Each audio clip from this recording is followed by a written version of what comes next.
আজকের একটা অঙ্ক এনেছি দেখো, হাউ টু ফাইন্ড এক্স। এখান থেকে এক্সের ভ্যালুটা কী করে বের করবো। অঙ্কটা হলো x minus two whole square plus two is equal to 18। X minus two whole square plus two is equal to 18। এখান থেকে আমরা এক্সের মানটা কী করে বের করবো, দেখো কীভাবে করছি। সলভ খুবই সহজ। দেখো অঙ্কটা হলো x minus two whole square দিলাম plus two is equal to 18। আমরা এক্স মাইনাস টু হোল স্কোয়ারটাকে বাম সাইডে রাখছি, প্লাস টুটাকে আমরা ডান দিকে নিয়ে যাব।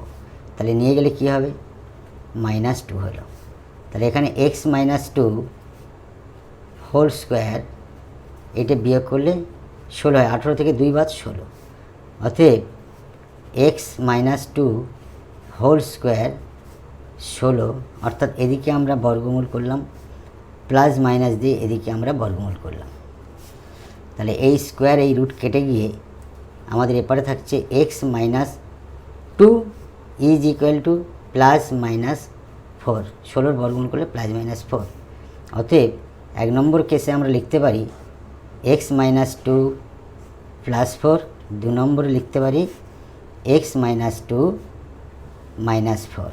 তাহলে এখান থেকে বের হচ্ছে x is equal to minus টুটাকে ডান দিকে নিয়ে আসলে প্লাস 2 হয়ে গেল। অর্থাৎ এক্সের মান আমাদের 6 একটা বেরিয়ে গেল।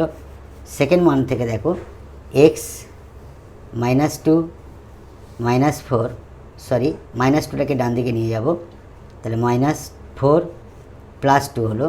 এখানে এক্সের মান বের হবে মাইনাস 2। তাহলে 2 নম্বরে এক্স মাইনাস 2, 1 নম্বরে এক্স সমান 6।